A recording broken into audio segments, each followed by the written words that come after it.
Iya, Nyuwun sewu Bapak Ibu, saya mau tanya dulu sebelumnya, siapa di antara Bapak Ibu yang ingin menjadi seorang muslim yang bahagia? Boleh angkat tangan dulu? Iya. Ternyata belum semua Bu, ada yang belum angkat tangan ini saya lihat. Saya doakan yang angkat tangan semoga hidupnya bahagia. Yang tidak angkat tangan semoga angkat tangan. Baik, silakan ditentukan. Baik, Bapak Ibu yang dimuliakan oleh Allah Subhanahu wa Ta'ala, ya, saya ringan-ringan dulu sebelumnya nanti kita akan masuk ke dalam ilmu yang harus kita benar-benar pahami bahwasanya kehidupan yang bahagia itu adalah kehidupan yang diinginkan oleh setiap orang, bahkan tidak hanya seorang muslim. Terus ini Bapak Ibu, setiap orang yang hidup di dunia ini kalau ditanya ingin hidupnya bahagia apa sengsara, pasti jawabannya ingin apa? Bahagia. Hampir tidak ada orang yang normal ketika kita tanya hidupnya ingin bahagia atau sengsara, pasti jawabannya ingin hidup bahagia. Bahkan ada orang-orang yang hidupnya penuh dengan masalah, dia berusaha untuk mencari berbagai cara, mencari solusi untuk bagaimana hidup yang masalah yang dia miliki itu tidak membuat dia menjadi depresi, tetapi membuat dia tetap bahagia. Sehingga Bapak Ibu yang dimuliakan oleh Allah Subhanahu wa Ta'ala, ada beberapa hal yang kemudian bisa kita lakukan agar kita bisa menjadi seorang hamba atau seorang muslim yang bahagia. Saya rumuskan dengan rumus 5B. Apa Bapak Ibu? 5B. Monggo nanti 5B ini bisa kita coba amalkan bersama-sama. Insya Allah ketika 5B ini kita amalkan, kita akan menjadi seorang hamba, menjadi seorang muslim yang bahagia di dunia wal akhirah. Baik, B yang pertama Bapak Ibu, agar kita menjadi seorang hamba yang bahagia adalah bertakwa. Apa Bapak Ibu?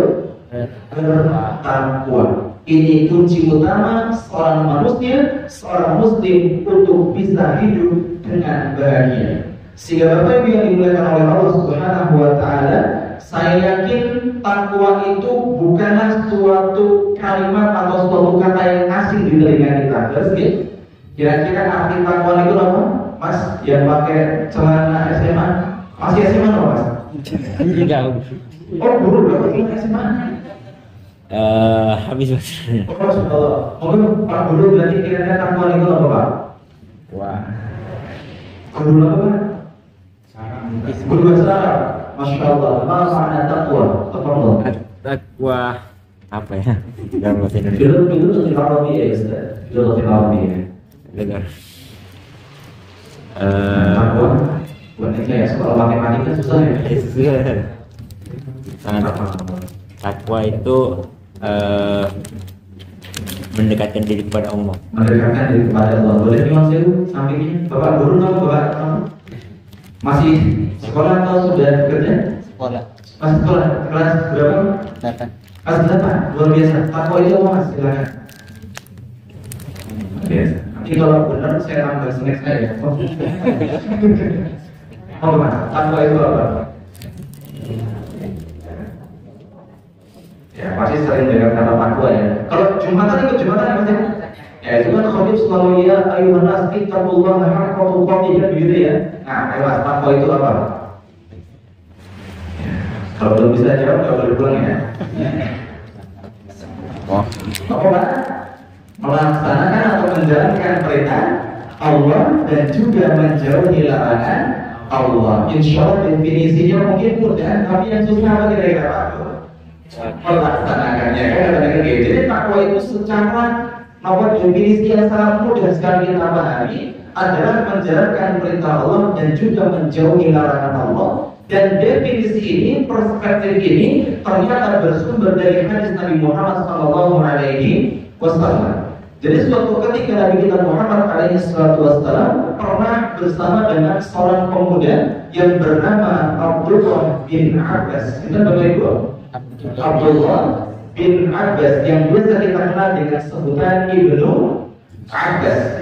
Jadi suatu ketika Nabi sedang bersama dengan Ibnu Abbas dan Nabi mengatakan, "Ya ghulam, inni u'allimuka kalimat."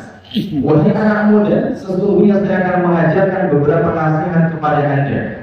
Dan nasihat yang disampaikan oleh Nabi yang pertama, ihfazillaha yahfazka. Jagalah Allah, niscaya Dia akan menjagamu. Itu yang pertama. Yang kedua, ihfazillaha tajidhu tujahaka.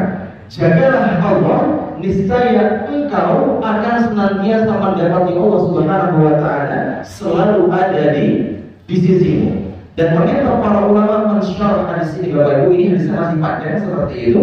Ternyata makna menjaga Allah pada nasihat yang pertama, maksudnya adalah menjaga perintah Allah, ya. Jadi ketika seorang manusia menjaga perintah-perintah Allah Subhanahu wa taala, yaitu salat, yaitu puasa, zakat, sedekah, infak dan seterusnya, maka yakinlah bahwasanya Allah pasti akan menjaga kehidupannya. Ya entah dari musibah, entah dari bencana dan seterusnya. Yang pertama. Yang kedua, ihfazillaha tajidhu tujahaka. Jagalah larangan Allah. Maksudnya kita diminta untuk menjauhkan diri dari perbuatan apa, Bapak Ibu? Dosa, perbuatan maksiat, perbuatan yang berkonotasi negatif. Maka kalau seandainya kita menjauhkan diri dari perbuatan maksiat itu, maka ketahuilah bahwasanya Allah pasti akan senantiasa ada di hadapan kita. Apa maksudnya? Ketika kita sedang mendapatkan masalah, kita sedang butuh sama Allah Subhanahu wa taala, dan kita kok menjauhkan diri dari perbuatan maksiat itu, percayalah Bapak Ibu bahwasanya pasti pertolongan Allah itu akan sangat dekat dalam diri kita atau kepada diri kita. Inna nasrullahi qarib. Sesungguhnya pertolongan Allah itu sangat dekat bagi siapa? Bagi mereka yang menjalankan perintah Allah dan juga menjauhkan diri dari larangan Allah. Makanya Bapak Ibu, orang-orang yang melaksanakan perintah Allah, Bapak Ibu luar biasa, bisa sholat berjamaah isya di masjid, tadi mungkin maghrib juga, mungkin besok subuh juga insya Allah, maka ternyata dengan ketaatan yang kita lakukan akan menjadi sumber kebahagiaan dalam hidup kita. Dan Allah Subhanahu wa taala tegaskan di antaranya dalam surah An-Nahl ayat 97 halaman kiri bagian tengah. Di situ Allah berfirman, "Man 'amila shalihan min dzakarin aw untha wa huwa mu'minun falanuhyiyannahu hayatan thayyibah wa lanajziyannahum bi ahsani ma kanu ya'malun." Ini kata Allah. Jadi Allah sampaikan barang siapa seorang muslim, manusia yang melakukan amal soleh, menjalankan perintah Allah Subhanahu wa taala, baik laki-laki maupun perempuan, wa huwa mu'min, syaratnya harus beriman, Bapak Ibu. Maka falanuhyiyannahu hayatan thayyibah, maka pasti orang itu, orang yang bersangkutan, orang yang mengamalkan amal soleh dan yang beriman kepada Allah, pasti akan mendapatkan kehidupan yang thayyibah. Thayyibah itu apa, Bapak Ibu? Dan hidupnya akan serba dipenuhi dengan kebaikan, hidupnya akan serba dipenuhi dengan kebahagiaan. Karena tidaklah kebaikan itu kecuali melahirkan kebahagiaan. Dan demikian pula sebaliknya, Bapak Ibu, tidaklah seorang manusia yang dimana dia tidak menjalankan perintah Allah, tetapi justru melakukan kemaksiatan, dia melanggar larangan-larangan Allah Subhanahu wa taala, kira-kira hidupnya bahagia atau merana atau sengsara? Dua-duanya. Kenapa? Allah sampaikan di antaranya dalam surat Toha, Bapak Ibu, surat ke-20 ayat 124 halaman kiri bagian bawah. Di situ Allah sampaikan, "Wa man a'rada 'an dzikri fa inna lahu ma'isyatan dhanka wa nahsyuruhu yaumal qiyamati a'ma," kata Allah. Maka kata Allah, barang siapa yang a'rada 'an dzikri, dia berpaling dari peringatanku, dia melaksanakan kemaksiatan dan tapi meninggalkan ketaatan, sebaliknya Bapak Ibu, maka fa inna lahu ma'isyatan dhanka. Kalau yang pertama tadi akan mendapatkan hayatan thayyibah, maka yang kedua ini orang yang melaksanakan kemaksiatan dan meninggalkan ketaatan justru akan menjalani kehidupan yang dhanka. Apa itu Mas, dhanka Mas? Ya, yang di pinggir jalan yang bulat-bulat ada bisnisnya itu apa? Benar ini Mas ya, oh ya. Dhanka itu apa, Bapak Ibu? Sempit. Ya, jadi hidupnya itu selalu sesak, ya. Mau kemana susah, berat rasanya. Kenapa? Karena ketika mungkin dia berangkat kerja, ternyata di tempat kerja punya masalah. Ketika mungkin berbaur dengan masyarakat, ternyata dia juga punya masalah dengan masyarakat. Mungkin pulang ke rumah juga punya masalah dengan zina, keluarga, istrinya, atau suaminya, atau mungkin dengan anaknya. Sehingga tidaklah dimanapun dia berada, melainkan dia merasakan kesempitan yang luar biasa. Ya, baik di rumahnya, maupun di tempat kerja, maupun di masyarakat dan seterusnya. Kenapa? Salah satu sebabnya karena dia meninggalkan perintah Allah, tetapi justru melakukan kemaksiatan atau perbuatan yang mengandung unsur dosa. Sehingga Bapak Ibu yang dimuliakan oleh Allah Subhanahu wa Ta'ala, masih dalam pembahasan takwa. Nabi Muhammad SAW pernah bersabda, ittaqillaha haitsuma kunta. Saya yakin semua sudah hafal atau banyak yang sudah hafal Bapak Ibu. Ternyata dari hadis ini, hadis riwayat Imam Tirmidzi, nomor hadisnya 1987. Nabi menyampaikan, bertakwalah kepada Allah, bertakwalah kalian kepada Allah dimanapun dan kapanpun kita berada. Jadi Nabi ternyata memberikan penekanan dengan kalimat haitsuma kunta Bapak Ibu. Jadi bertakwa kepada Allah itu tidak terikat pada waktu tertentu saja dan tidak hanya pada kondisi tertentu. Karena di Wonsewu kita melihat fenomena sekarang Bapak Ibu, kebanyakan orang Islam, bahkan mungkin Wonsewu, mungkin kita sendiri juga, ternyata kadang-kadang kita itu bertakwa kepada Allah hanya pada waktu-waktu tertentu saja, dan mungkin kita bertakwa kepada Allah juga hanya pada kondisi tertentu. Kita sekarang berada di masjid Bapak Ibu, Masya Allah gitu ya. Kita berusaha untuk menampakkan diri menjadi orang yang soleh, solehah. Kita berusaha untuk menampakkan diri untuk taat kepada Allah. Kita berusaha menjaga lisan kita dari mengucapkan kalimat negatif. Kita berusaha menjaga tangan kita untuk melakukan tindakan yang negatif. Tetapi nyuwun sewu, apakah kemungkinan hal itu bisa tetap kita jalankan, penjagaan kita untuk senantiasa bertakwa kepada Allah ketika kita nanti sudah pulang ke rumah masing-masing? Karena apa? Bisa jadi ya kita sekarang di dalam masjid Bapak Ibu tadi berusaha untuk dekat sama Allah, tapi ketika sudah pulang ke rumah masing-masing, mulai kelihatan aslinya. Kan gitu. Ya mungkin kalau sekarang kita lagi pegang namin, kita khawatir melihat yang negatif ya, membuka situs-situs yang kurang baik seperti itu. Tapi bisa jadi ketika kita pulang ke rumah, kok di dalam nggak ada orang, atau mungkin sepi, atau mungkin kita masuk ke kamar dan cuma kita sendiri, maka mungkin kita akan membuka ya HP kita untuk melihat hal-hal yang negatif, karena kita mungkin meyakini atau kita merasakan tidak ada orang yang melihat kita. Dan maksudnya Bapak Ibu, betapa banyak juga seorang muslim yang ternyata bertakwa kepada Allah itu hanya pada waktu-waktu tertentu saja.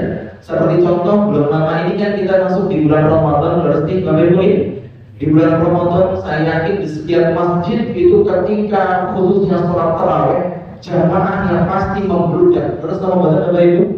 Ya, jamaahnya banyak sekali. Ya, kalau nama badan Pak? Apa itu? Nah, ternyata Bapak Ibu, ketika Ramadan berakhir, kira-kira kondisinya sama atau tidak dengan setelah Ramadan dengan ketika Ramadan? Sama atau tidak Pak? Lainnya di mana? Kurang. Ya, Ramadan penuh, nggak Ramadan? Habis. Kok bisa karena gitu. Seperti itu Bapak Ibu, dan itu terjadi di mana-mana kata itu. Ya, sehingga Bapak Ibu itulah kenapa Nabi memberikan penekanan bertakwa kepada Allah dimanapun dan kapanpun kita berada. Sehingga ketika kita bertakwa kepada Allah dimanapun dan kapanpun kita berada Bapak Ibu, atau mungkin bapak-bapak non-sewu yang sering dinas keluar kota, yang sering dinas keluar negeri mungkin.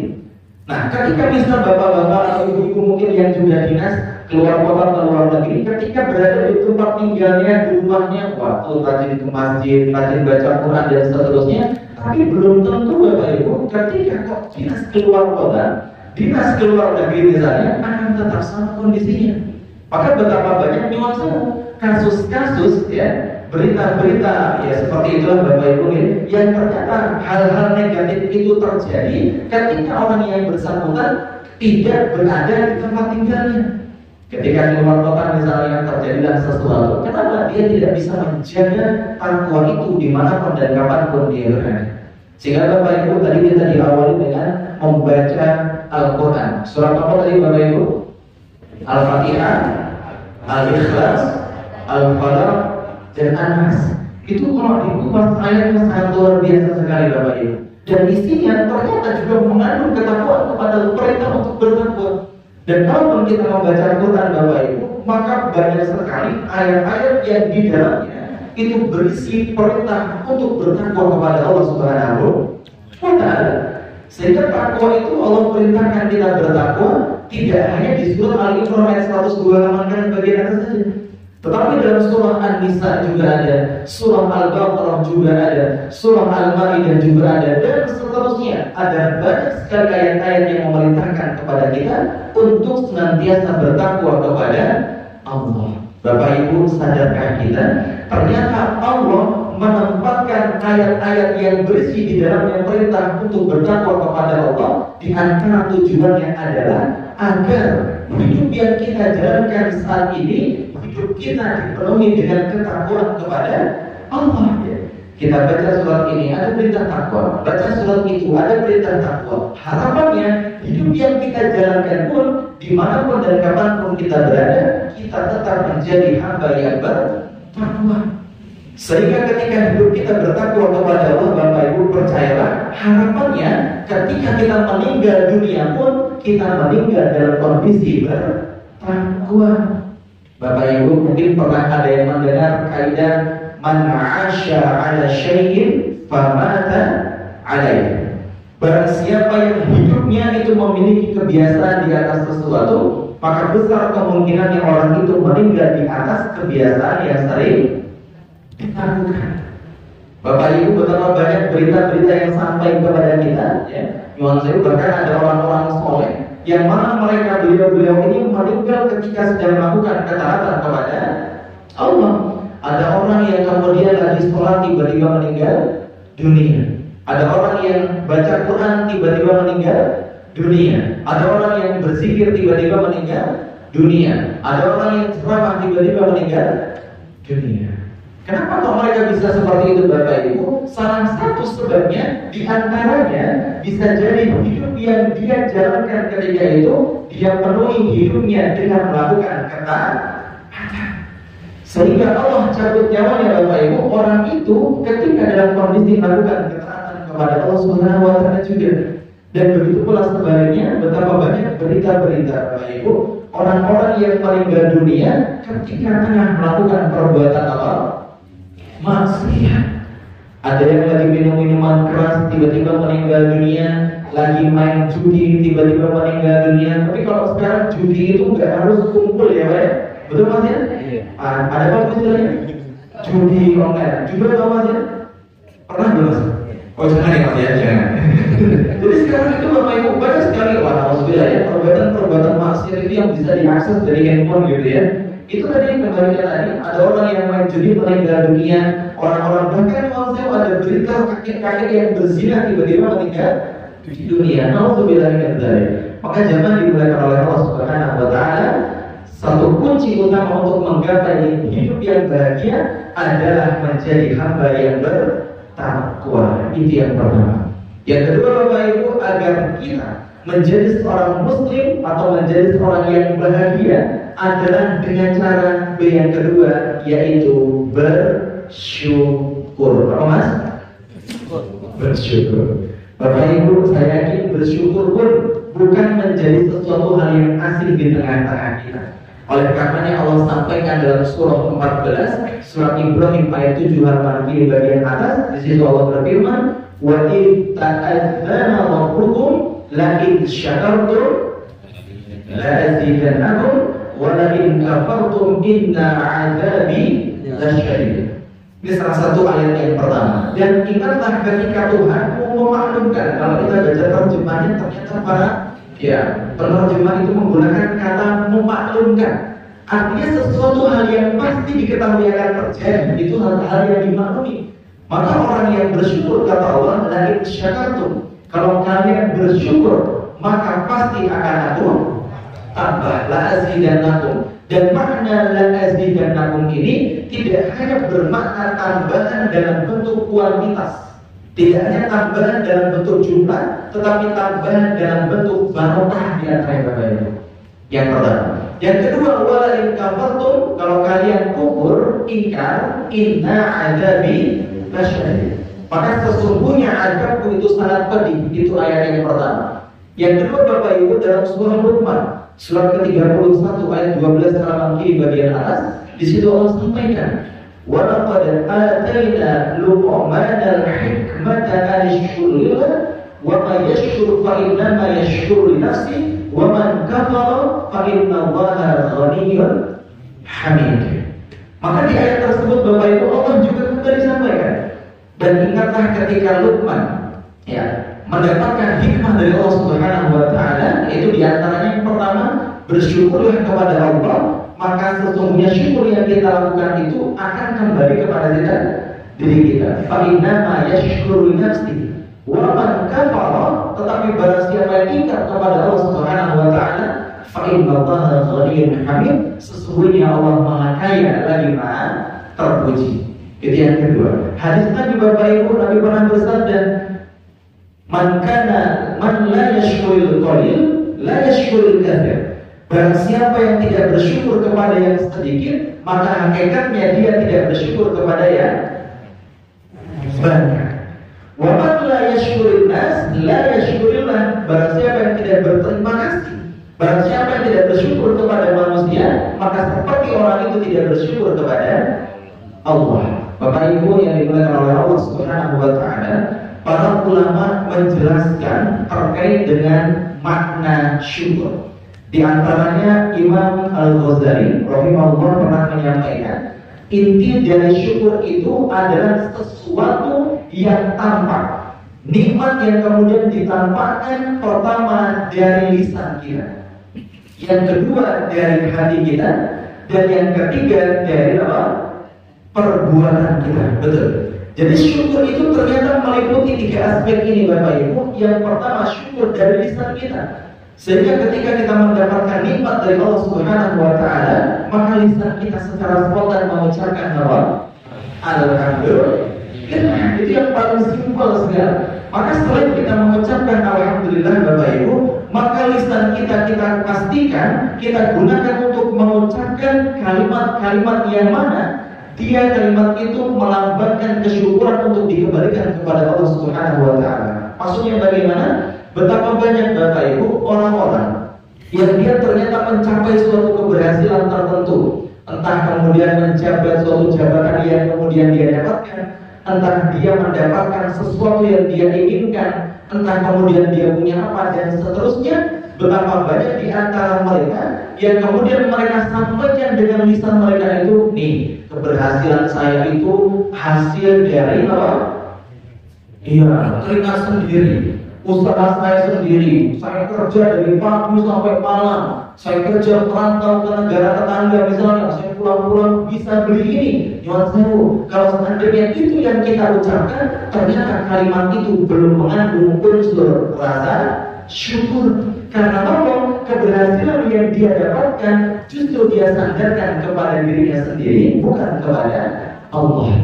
Maka lisan kita ya Bapak Ibu, apapun keberhasilan yang kita raih, maka pastikan kita sampaikan bahwa dari keberhasilan ini semuanya berasal dari Allah Subhanahu wa taala. Bapak Ibu, kita berhasil itu nyuwun sewu, kalau kita orang yang tawadhu, jangan sampai kita beranggapan kita berhasil itu bukan karena kita hebat. Jangan. Kita berhasil itu bukan karena kita hebat, tetapi karena Allah yang memberikan apa? Kemudahan. Bapak Ibu, sehebat apapun manusia, kalau Allah tidak memberikan kemudahan, bisa apa tidak? Tidak bisa. Tapi terkadang Bapak Ibu, katakanlah ada orang yang sederhana, biasa-biasa aja, tapi Allah berikan kemudahan dalam setiap perjalanan hidupnya, ternyata bisa melebihi orang-orang yang katakanlah usahanya ya lebih banyak, lebih maksimal seperti itu. Sehingga Bapak Ibu yang menggunakan Allah, lisan kita mau kita gunakan untuk mengucapkan kalimat-kalimat yang mengandung rasa syukur kepada Allah Subhanahu wa taala. Yang pertama. Yang kedua, hati kita. Bagaimana hati itu berperan untuk mengungkapkan rasa syukur? Maka hati itu berperan untuk meyakini bahwa setiap nikmat yang kita dapatkan, nikmat yang kita rasakan, semuanya berasal dari Allah Subhanahu wa ta'ala, bukan berasal dari selain Allah. Adapun nikmat nikmat mungkin yang berasal dari sesama manusia, ya Allah sampaikan melalui perantara itu. Tetapi jangan sampai kemudian kita beranggapan, oh saya dapat ini itu karena dia, tanpa menyatakan Allah Subhanahu wa Ta'ala. Ini jangan.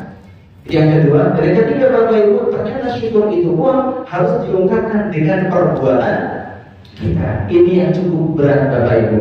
Maka makna syukur, ya seperti Ibrahim ayat 7 tadi, ternyata ketika kita mendapatkan nikmat dari Allah Subhanahu wa Ta'ala dan kita ungkapkan dalam perbuatan kita, ternyata syukur itu bermakna menggunakan nikmat yang Allah berikan kepada kita untuk lebih mendekatkan diri kepada Allah. Itu Bapak Ibu.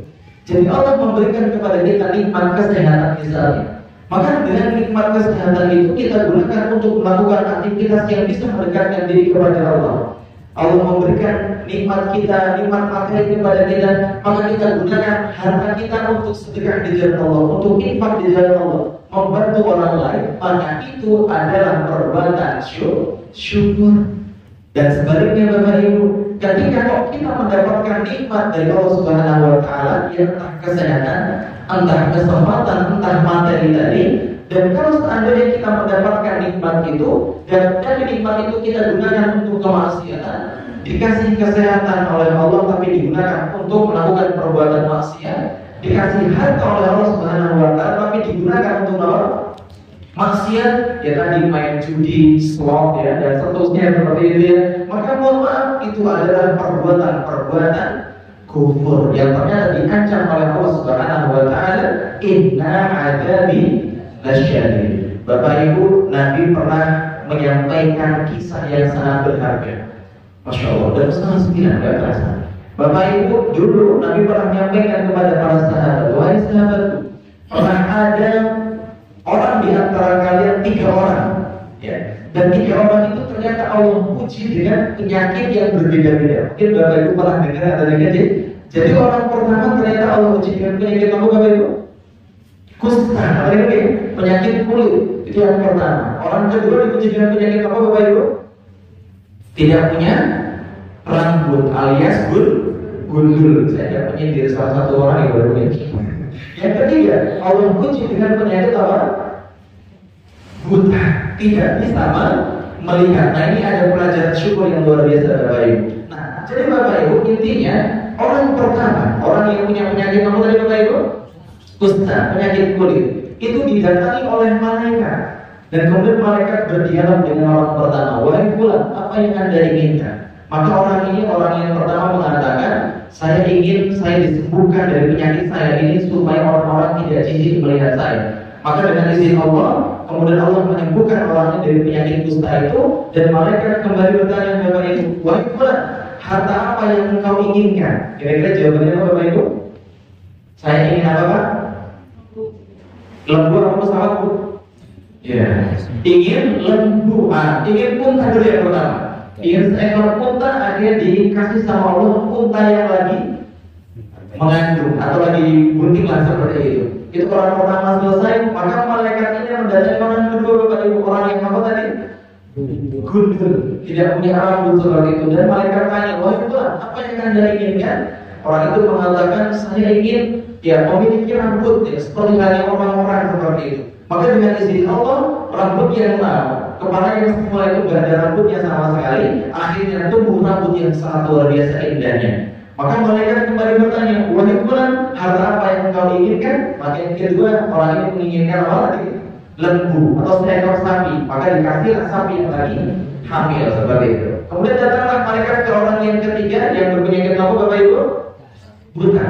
Maka dikatakan, wahai fulan, apa yang engkau inginkan? Kata orang itu, saya ingin supaya Allah menyembuhkan penglihatan saya, supaya saya bisa melihat sebagaimana orang-orang. Dikabulkan dengan izin Allah dan ditanya, wahai fulan, harta apa yang engkau inginkan? Kira-kira minta apa Bu? Pak? Minta apa? Ya bukan kuda, tapi apa? Kambing, betul. Akhirnya dikasihlah kambingnya lagi bunting dan seterusnya. Maka setelah berlalunya waktu yang cukup lama, Allah memuji rasa syukur dari 3 orang ini Bapak Ibu. Dengan cara apa? Allah putus malaikat tadi yang kemudian menyamar menjadi apa? Menjadi orang yang sesuai dengan kondisi orang yang pertama, kedua, dan ketiga.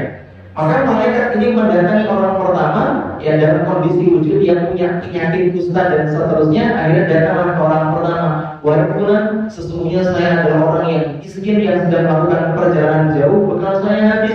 Boleh nggak saya itu minta sedikit saja supaya saya bisa melanjutkan perjalanan saya? Kira-kira Bapak Ibu orang pertama ngasih bantuan atau tidak? Tidak.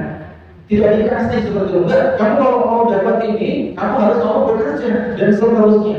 Maka mendengar jawaban orang pertama, malaikat ini mengatakan, sepertinya saya pernah mengenal Anda itu dulu adalah orang yang pernah punya penyakit kusta, kalau Allah sembuhkan, dan harta ini datangnya dari situ Allah. Kira-kira apa jawaban orang pertama, Bapak Ibu? Tidak, saya tidak pernah menderita penyakit kusta, dan unta-unta saya ini bukan dari situ, tetapi hasil dari warisan turun-temurun seperti itu. Maka Bapak Ibu, dengan jawaban orang ini, maka kemudian malaikat mengatakan, kalau Anda berdusta, mudah-mudahan Allah mengembalikan engkau pada kondisi semula. Maka ketika malaikat pergi, apa yang terjadi Bapak Ibu? Orang pertama tadi yang semula kulitnya bagus, dia sembuh seperti itu, hartanya banyak, tiba-tiba kembali ke wujud semuanya, penyakitnya banyak, kulitnya, hartanya kemudian pada musnah semua. Itu yang pertama. Yang kedua, malaikat pun mendatangi orang kedua.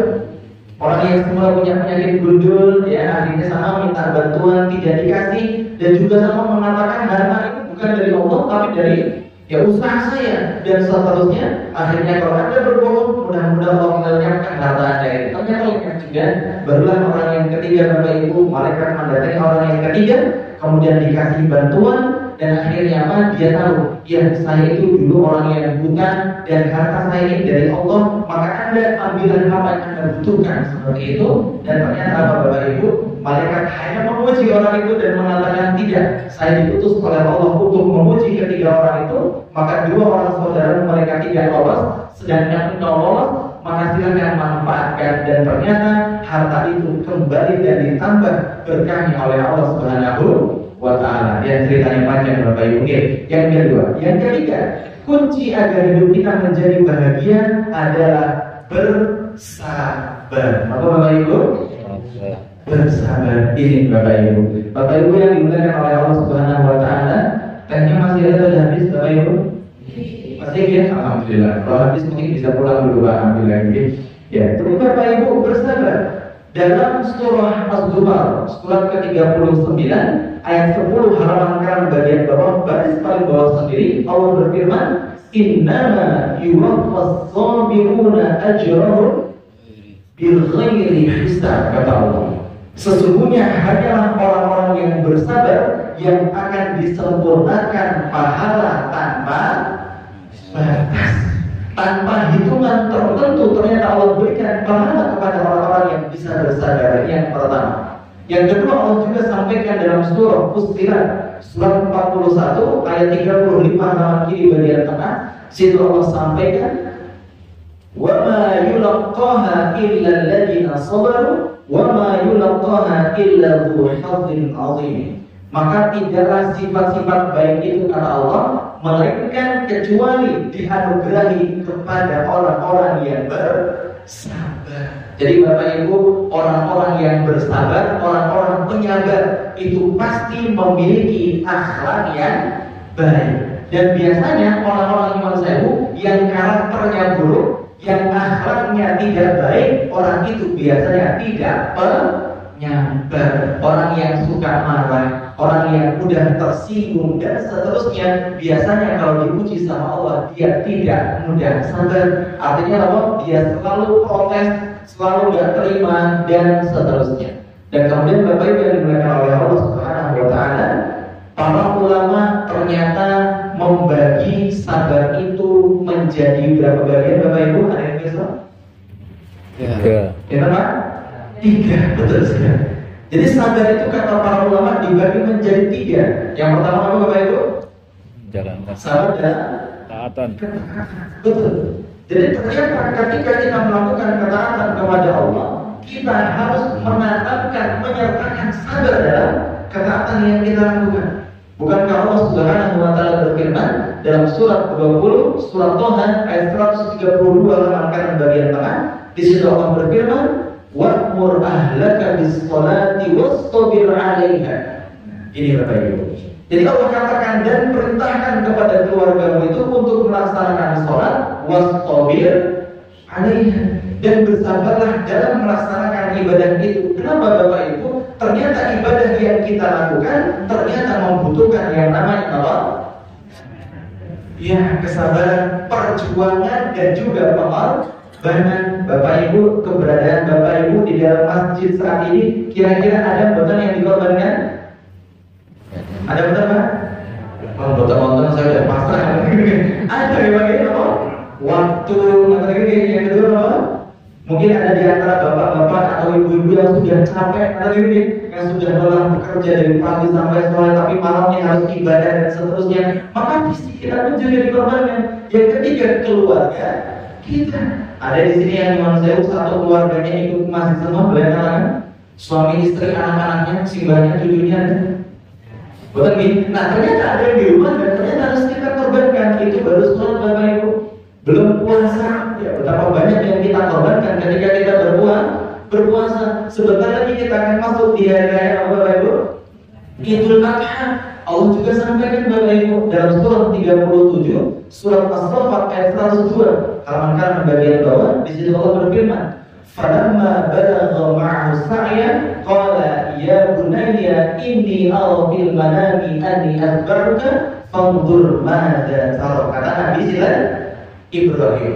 Maka di ayat ini surat 102 Allah sampaikan ketika Nabi Ibrahim alaihissalam bersama dengan putranya Nabi Ismail. Ternyata sebagian ulama itu ada khilaf Bapak Ibu, ada perbedaan pendapat. Ada sebagian ulama yang berpendapat yang disembelih itu bukan Ismail tapi Ishak. Betul. Ini sebagian pendapat, tetapi banyak jumhur ulama menguatkan pendapat yang mana yang ingin disembelih itu adalah Nabi Ismail, karena ada sejarahnya juga seperti itu. Nah, ternyata ketika Nabi Ismail bersama dengan Nabi Ibrahim, maka kemudian Allah sampaikan wahyu kepada Nabi Ibrahim melalui perantara mimpi yang berulang kali. Sebagian riwayat mengatakan 3 kali. Mimpinya sama. Apa isi mimpinya Bapak Ibu? Menyembelih putranya sendiri, menyembelih Nabi Ismail. Ani azbahuka fanzur madza tara. Wahai anakku, bagaimana pendapatmu? Maka apa jawaban seorang anak yang saleh Bapak Ibu? Ya abati if'al ma tu'mar satajiduni insyaallahu minas sabirin. Itu Bapak Ibu. Wahai ayahku, laksanakan ketaatan yang diperintahkan oleh Allah kepadamu. Insyaallah engkau akan dapati saya termasuk orang-orang yang bersabar. Itu Bapak Ibu. Ternyata melaksanakan ketaatan kepada Allah pun membutuhkan kesabaran. Bahkan disebutkan dalam suatu kisah ketika Nabi Ibrahim sudah memberikan putranya dan akan disembelih, siapa yang datang kira-kira Bapak Ibu? Syaitan. Syaitan datang, akan dibisikkan oleh syaitan. Jangan Ibrahim, jangan kau lakukan. Masa kamu tega beli anakmu sendiri? Nah ini dibisikin sama syaitan untuk tidak taat kepada perintah Allah. Tetapi karena kesabaran Nabi Ibrahim dan Nabi Ismail, ternyata perintah itu akan dilaksanakan. Tetapi sebelum terjadi penyembelihan itu, terdengar firman Allah Subhanahu wa taala, laqad sadaqta ru'ya. Sungguh dia telah membenarkan mimpi itu, maka kami ganti dengan bidibhin alim, dengan sembelihan yang besar, yaitu domba yang Allah kemudian turunkan sebagai ganti dari penyembelihan putranya, yaitu Nabi Ismail. Dan mungkin pernah saya sampaikan kurang lebih tahun yang lalu Bapak Ibu, domba yang Allah turunkan ketika Nabi Ibrahim menyembelih putranya Nabi Ismail, kira-kira dombanya dari mana Bapak Ibu? Setempat? Betul. Ada sebagian ulama yang berpendapat domba itu adalah dombanya Habil yang pernah dia korbankan ketika diperintahkan oleh Allah untuk berkorban dengan seorang kakaknya, yaitu Qabil. Dan kebetulan kurban yang diterima adalah kurbannya Habil. Allah mengirimkan api untuk mengambil kurban itu dan diangkat, dan ternyata diturunkan oleh Allah Subhanahu wa taala ketika peristiwa penyembelihan Nabi Ismail alaihissalam. Ini baru dua Bapak Ibu. Yang ketiga, Allah sampaikan dalam surah Al-Baqarah ayat 216. Di situ Allah halaman kiri bagian atas. Di situ Allah sampaikan, kutiba alaikumul qitalu wa huwa kurhul lakum. Diwajibkan bagi kalian itu berperang, sedangkan perang itu adalah sesuatu yang kurhul lakum. Artinya apa Bapak Ibu? kalian tidak sukai. Ada di antara bapak ibu yang suka perang? Boleh kan? Nanti boleh berangkat ke Palestina. Jadi umumnya perang itu tidak disukai oleh manusia. Maka Allah sampaikan, wa asa an takrahu syai'an wa huwa khairul lakum wa asa an tuhibbu syai'an wa huwa syarrul lakum. Bisa jadi kita tidak suka terhadap sesuatu. Ternyata di balik sesuatu yang kita tidak suka itu ada apa Bapak Ibu?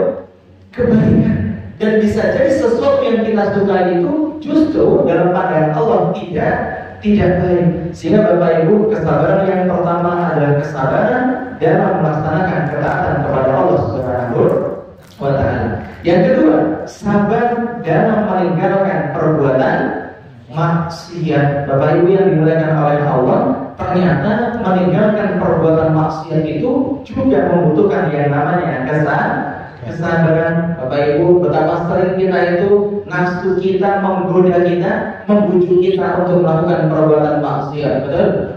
Inna nafsa la'amaratun bisu. Nafsu itu umumnya cenderung mengajak kita untuk melakukan perbuatan maksiat. Dan Nabi pernah mengatakan, khuffatin naru bisyahawati wa khuffatil jannatu bil makari. Neraka itu diliputi oleh sesuatu hal yang membangkitkan syahwat manusia. Nah, makanya kan dalam surah Ali Imran di situ Allah sampaikan, zuyyina lin-nasi hubbus syahawat, kecenderungan dan kecintaan. Ya. Maka meninggalkan kemaksiatan itu tadi Bapak Ibu membutuhkan yang namanya kesabaran. Dan Allah sampaikan dalam surah An-Nazi'at ayat 40 halaman kiri bagian bawah. Di situ Allah sampaikan, wa amma man khafa maqama rabbih wa nahana nafsa 'anil hawa. Dan ada orang-orang yang khafa maqama rabbih, dia merasa takut nanti ketika berjumpa dengan Allah Subhanahu wa Ta'ala, ya dia yakin bahwa akan bertemu dengan Allah Subhanahu wa Ta'ala. Maka dengan keyakinan itu membuat dia merasa takut untuk melakukan perbuatan apa? Maksiat. Wa nahana nafsa 'anil hawa, dan dia tahan. Ya, artinya apa? Dia bersabar untuk menahan diri dari melakukan perbuatan maksiat. Dan juga Allah Subhanahu wa Ta'ala sampaikan di antara Bapak Ibu dalam ayat-ayat yang lain dalam surah Al-Mulk surat 67 ayat 12 halaman kiri bagian bawah, innal ladzina yakhshawna rabbahum bil ghaibi lahum maghfiratun wa ajrun kabir. Sesungguhnya orang-orang yang takut kepada Allah, Bapak Ibu, makanya ada istilah yang namanya muraqabah. Muraqabah itu selalu diawasi, merasa selalu diawasi oleh setan Allah. Di mana pun dan kapanpun kita berada tadi Bapak Ibu, Allah tidak hanya mengawasi kita ketika kita bersama dengan orang lain, tetapi Allah juga mengawasi kita ketika kita sedang sendiri. Pada Allah juga sampaikan, ma yalfidu min qawlin illa ladaihi raqibun 'atid. Dan tidaklah suatu kalimat yang kita ucapkan di mana pun dan kapanpun kita berada, maka kecuali ada malaikat yang selalu mencatat. Innallaha kana 'alaikum raqiba. Allah sangat teliti. Ya, Allah mengawasi terhadap apa yang kalian lakukan. Wallahu khabirun bima ta'malun. Allah sangat teliti terhadap apa yang kita kerjakan.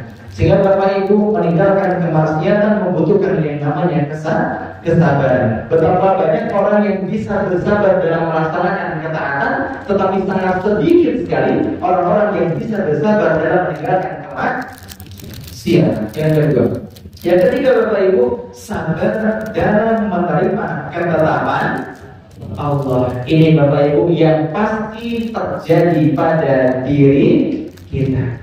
Bapak Ibu, Allah berfirman dalam surah Al-Baqarah ayat 155 halaman kiri bagian atas. Di situ Allah berfirman, wa lanabluwannakum bisyai'in minal khawfi wal ju'i wa nafsi minal amwali wal anfusi wal thamarat wa basyiris sabirin. Nah, berikanlah kabar gembira kepada orang-orang yang sabar. Dalam konteks ayat ini, orang yang bersabar dalam menerima ketetapan dari Allah Subhanahu wa Ta'ala. Maka kata Allah, sungguh kami benar-benar pasti akan menguji kalian dengan apa? Minal khawf. Khawf itu apa Bapak Ibu? Rasa takut. Nah, ini kalau dikembangkan rasa takut ini pun akan banyak dan lebar. Wal ju' dan rasa lapar ini juga banyak. Wa nafsin minal amwal, kekurangan harta, jiwa dan juga buah buah-buahan. Maka akan selalu ada ujian yang Allah berikan dalam kehidupan kita Bapak Ibu. Maka Allah juga sampaikan dalam surah 29, surah Al-Ankabut ayat 2-3 halaman kiri bagian tengah Bapak Ibu. Di situ Allah berfirman, ahasiban nasu ayyutraku ayyaqulu amanna wa hum la yuftanun. Apakah manusia itu akan mengira mereka dibiarkan begitu saja setelah mereka mengatakan amanah, ya, kami beriman kepada Allah, wa hum la yuftanun, dan mereka tidak diuji oleh Allah? Maka di ayat 3 Allah sampaikan Bapak Ibu, wa laqad fatanna alladziina min qablihim falya'lamanna Allahu alladziina shadaqu wa liya'lamanna al-kadhibin. Maka sungguh kami telah menguji orang-orang sebelum mereka supaya diketahui siapa orang-orang yang benar imannya, siapa orang yang kadzibin. Artinya apa Bapak Ibu? Berdusta. Jadi Bapak Ibu, ujian yang Allah berikan kepada kita ternyata salah satu tujuannya untuk apa Bapak Ibu? Menguji kita dan dicek keimanan kita kepada Allah ini kira-kira benar atau tidak. Maka kedudukan dan karakter asli seorang manusia atau manusia yang sesungguhnya itu akan tampak ketika sedang diuji. Itu baru kelihatan aslinya. Orang kalau dapat nikmat yang banyak, nikmat yang mudah, serba mudah hidupnya, belum kelihatan aslinya Bapak Ibu. Tapi orang itu akan kelihatan aslinya ketika apa tadi? Sedang diuji oleh Allah Subhanahu wa Ta'ala, baru ketahuan, oh ternyata beliau ini seperti ini, oh ternyata ibu itu seperti ini, bapak itu seperti ini, dan seterusnya. Maka Bapak Ibu yang dimuliakan oleh Allah, dalam konsep bersabar dalam menerima ketetapan kepada Allah dari Allah Subhanahu wa Ta'ala, Nabi pernah memberikan motivasi kepada kita. Di antara hadis yang pernah beliau sampaikan, yang pertama, ajaban li amril mu'min, sungguh menakjubkan perkara seorang mukmin. Inna amrahu kullahu lahu khair wa laysa dzalika li ahadin illa lil mu'min.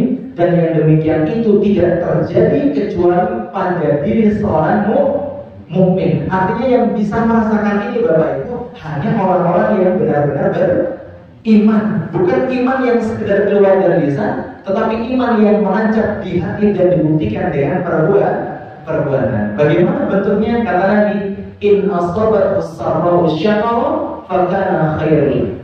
Ketika seorang mukmin mendapatkan nikmat dari Allah, maka dia bersyukur, maka dia akan mendapatkan kebaikan di sisi Allah Subhanahu wa Ta'ala. Yang kedua, wa in asabathu dharra.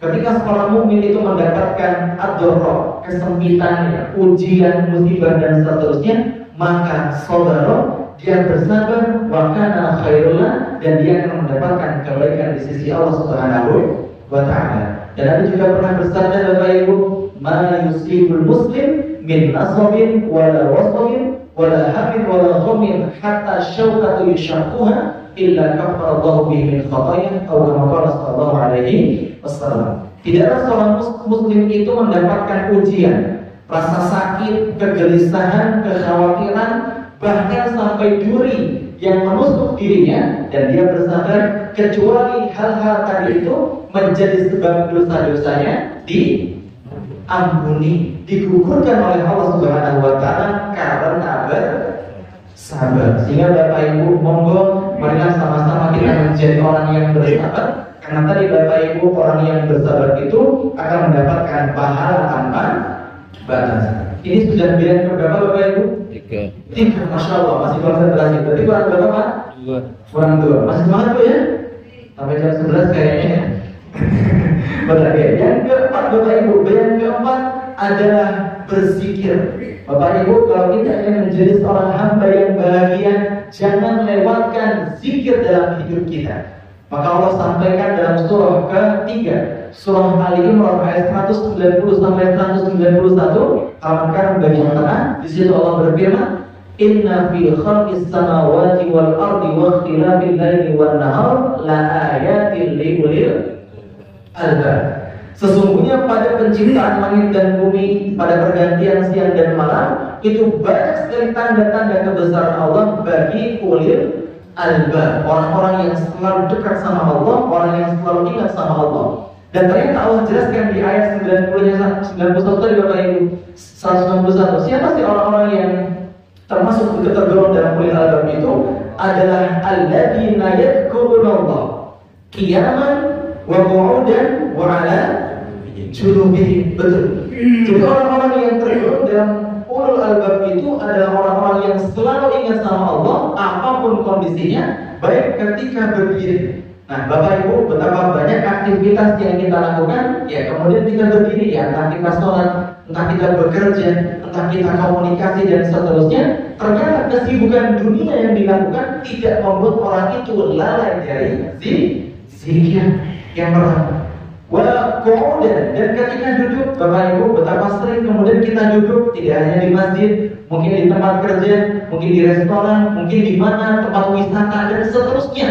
Ternyata dengan hal yang dia lakukan, aktivitas yang dilakukan tidak memalingkan dia untuk juga tetap ingat kepada Allah. Wa 'ala junubihim, dan ketika berbaring. Nah, Bapak Ibu, orang pertama tadi makna berdiri itu melakukan aktivitas. Apapun aktivitasnya dia ingat sama Allah. Ketika duduk istirahat sebentar ingat sama Allah, sampai kembali tidur pun masih tetap ingat kepada Allah. Itulah makna orang-orang yang ulul albab, orang-orang yang selalu ingat kepada Allah, maka pasti hidupnya akan bahagia. Al-Baqarah 152, Bapak Ibu, halaman kanan bagian bawah. Fadhkuruni adzkurkum. Ingatlah kepadaku, pasti aku ingat kepada kalian. Bapak Ibu, kalau kita pengen diingat sama Allah, ya pasti kita juga harus ingat kepada Allah. Kita pengen diingatin sama Allah, pengen diiling-iling sama Allah, tapi kitanya lalai dari Allah, ya nggak mungkin. Bukankah Allah juga sampaikan dalam surah Al-Hasyr, wa la takunu kalladzina nasullaha fa'ansahum anfusahum. Dan jangan kalian itu seperti orang-orang yang lupa kepada Allah, fa'ansahum anfusahum, maka Allah melupakan dia dan Allah membuat dia lupa terhadap diri mereka sendiri. Bapak Ibu yang dimuliakan oleh Allah, zikir pastikan kita lakukan dalam kondisi apapun kita. Dalam surah Al-Anfal ayat 2 halaman kanan bagian atas, di situ Allah berfirman, innamal mu'minuna alladzina idza dzukirallahu wajilat qulubuhum wa idza tuliyat 'alaihim ayatuhu zadatuhum imanan wa 'ala rabbihim yatawakkalun. Jadi orang-orang beriman itu, Bapak Ibu, adalah mereka yang ketika disebut nama Allah, apa yang terjadi? Betul, bergetar hatinya, wajilat qulubuhum, maka hatinya bergetar, langsung imannya bertambah. Wa zadatuhum imanan wa idza tuliyat 'alaihim ayatihi, dan ketika dibacakan ayat-ayat Al-Qur'an. Ada yang bisa hitung, Bapak Ibu, berapa ayat Al-Qur'an yang tadi saya sebutkan dari pertama tadi? Ya, banyak ya Pak ya, lebih dari satu ya pasti ya Pak ya, lebih dari satu.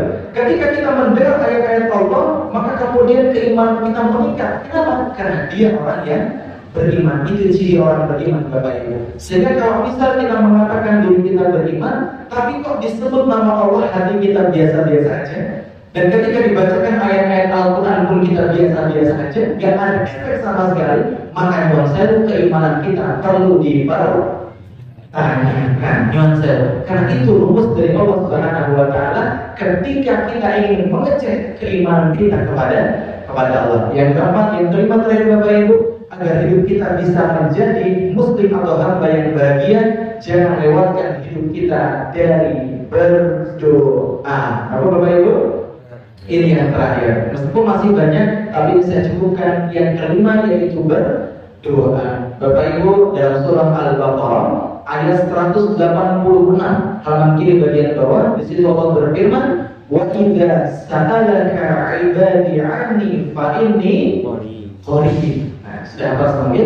Ujibu da'watad da'i idza da'an falyastajibuli wal yu'minu bi la'allahum yarshudun. Jadi Bapak Ibu, di ayat ini Allah sampaikan, wahai Muhammad, ketika ada hambaku yang bertanya kepadamu Muhammad tentang aku, maka jawablah, sesungguhnya aku ini apa?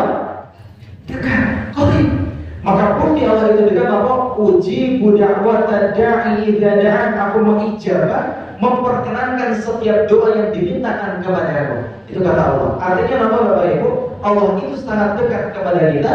Maka ketika kita berdoa, nggak perlu pakai doa yang biasa, tapi cukup dengan hati katakanlah. Atau kita mungkin hanya berbisik, Allah tahu atau tidak?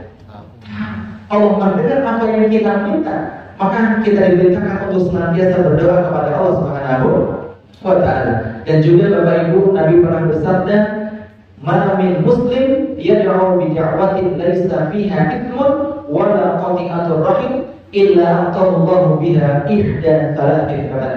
Tidaklah seorang muslim itu berdoa dengan suatu doa yang di dalamnya tidak ada unsur dosa dan tidak ada unsur memutuskan tali silaturahim, melainkan Allah akan mengabulkan doa itu dengan satu dari berapa cara? Benar Bapak Ibu? Benar Mas? Tiga, betul. Salah satu dari tiga cara. Bagaimana cara yang pertama Ustaz? Nggak tahu Pak. Oke. Jadi cara pertama adalah ima an tu'ajjala lahu da'watu. Bisa jadi Allah mengabulkan apa yang kita minta sesuai dengan yang kita minta. Mungkin ada di antara Bapak Ibu tadi yang sebelum berangkat ke masjid, ya Allah, semoga nanti kajiannya ada minumannya teh hangat, ya Allah, senengnya apa? Martabak, apa namanya? Oke. Ya Allah, semoga ya Allah. Betul. Ternyata pas datang ke masjid sama Bu ya, Pak ya. Ada teh hangat, ada martabak telur, ada juga cookies, dikabulkan sama Allah. Ya Allah, saya pengen rumah, dikabulkan sama Allah. Mungkin besoknya langsung dikabulkan. Ya Allah, saya pengen naik haji, tahun depan Bapak Ibu dikabulkan oleh Allah. Bisa seperti itu Bapak Ibu? Sangat mungkin bagi Allah. Ini yang pertama. Yang kedua, wa imma an yadakhiraha fil akhirah. Bisa jadi doa itu ternyata Allah tidak kabulkan dengan cara yang pertama, tetapi Allah kabulkan dengan cara yang kedua, yaitu Allah akan kabulkan doa itu di hari apa? Kiamat Bapak Ibu. Ternyata betapa banyak orang-orang yang berdoa, ya Allah, saya pengen nikah. Nah, pas sudah nikah belum? Belum. Rencana usia berapa? Sekarang usia berapa Mas? 18. Rencana usia 19 ya Mas? Oh, usia berapa kira-kira Mas? 25. Kalau sebelahnya? Ustaz, sudah nikah belum? Belum. Berapa usia kan? 26. 26. Rencana nikah tahun berapa? Lebaran monyet. Lebaran monyet tuh. Lebaran monyet, kok kata itu? Nggak tahu. Baik, jadi Bapak Ibu, betapa banyak di luar sana ya seorang pemuda-pemudi yang berdoa, ya Allah saya ingin menikah, tetapi ternyata yang mendahului adalah apa? Ajalnya, kematiannya. Nah, kira-kira pertanyaan Bapak Ibu, apakah doa yang dia minta kepada Allah tidak dikabulkan? Belum kan? Belum tentu. Bisa jadi kalau dia masuk surga, Allah kabulkan doa tadi ketika sudah berada di dalam surga. Itu yang kedua. Ada juga Bapak Ibu seorang orang tua atau seorang suami istri yang berdoa, ya Allah saya ingin punya anak atau begini, tetapi ternyata sampai meninggal dunia belum dikaruniai anak. Apa yang terjadi Bapak Ibu? Kalau mereka berdua masuk surga, suami istri ini masuk surga, pasti Allah akan kabulkan nanti ketika di surga, dan pasti akan ada hikmah kenapa doa yang diminta itu tidak Allah kabulkan di dunia, melainkan Allah simpan di hari kiamat. Pasti akan banyak hikmah yang terjadi Bapak Ibu. Yang kedua, yang ketiga, wa imma an yasrifa anhu min as-su'i islah mithla, kata Nabi, bisa jadi doa yang kita minta itu Allah kabulkan dengan cara yang berbeda, yaitu dengan cara Allah menghindarkan kita dari apa Bapak Ibu? Musibah, bencana, dan seterusnya. Sehingga bisa jadi Bapak Ibu, kita di jalan Golden itu kan sering banyak kecelakaan ya Bapak Ibu nih. Banyak sekali. Saya pas ketika di jalan Bogor, ya Allah, ada yang kecelakaan dan seterusnya. Maka ketahuilah Bapak Ibu, bisa jadi korban yang seharusnya terjadi kecelakaan itu tuh bukan orang lain, tetapi kita seharusnya. Tetapi karena mungkin kita doa, ya Allah saya ingin A, tetapi tidak Allah kabulkan dengan cara Allah kabulkan A kepada kita, tetapi Allah kabulkan dengan cara apa? Ya, kita dijauhkan atau dihindarkan dari musibah yang seharusnya menimpa diri kita. Maka para sahabat Nabi yang mendengar jawaban Nabi ini mengatakan, qala idza tuktir, wahai Rasul, kalau begitu saya akan memperbanyak doa kepada Allah. Maka Nabi mengatakan, Allahu akbar, Allah lebih banyak memberikan sesuatu kepada kita, bahkan sesuatu yang tidak pernah kita minta kepada Allah sedikit pun. Banyak terjadi contohnya Bapak Ibu. Sehingga Bapak Ibu yang dimuliakan oleh Allah Subhanahu wa taala, tadi ada 5 B yang mungkin bisa kita lakukan agar kita menjadi muslim atau hamba yang bahagia. Yang pertama apa Bapak Ibu? Bertakwa. Yang kedua, bersyukur. Yang ketiga, bersabar. Yang keempat, berzikir. Yang kelima, Berdoa. Alhamdulillah. Moga Bapak Ibu, insya Allah mudah kita lakukan, insya Allah bisa kita amalkan. Mudah-mudahan dengan apa yang kita amalkan itu bisa membuat kita menjadi muslim yang bahagia. Karena sesuatu yang biasanya membuat kita tidak bahagia itu adalah takdir yang kadang-kadang tidak sesuai dengan harapan. Bapak Ibu lihat, kita inginnya A, tetapi ternyata Allah kasihnya B, sehingga Allah kita tidak bahagia dengan apa yang Allah tetapkan. Tapi yakinlah Bapak Ibu, di balik apa yang Allah tetapkan dalam diri kita, meski mungkin tidak sesuai dengan yang kita harapkan, pasti akan ada hikmah yang terjadi. Ada hikmah di balik itu semua. Karena apa? Setiap takdir Allah itu pasti baik. Saya ulangi, setiap takdir Allah itu baik, meskipun sebagian manusia menganggapnya tidak baik. Mudah-mudahan Bapak Ibu bermanfaat dan bisa kita amalkan dalam kehidupan kita sehari-hari. Kurang lebihnya saya mohon maaf. Wassalamualaikum warahmatullahi wabarakatuh. Waalaikumsalam warahmatullahi wabarakatuh.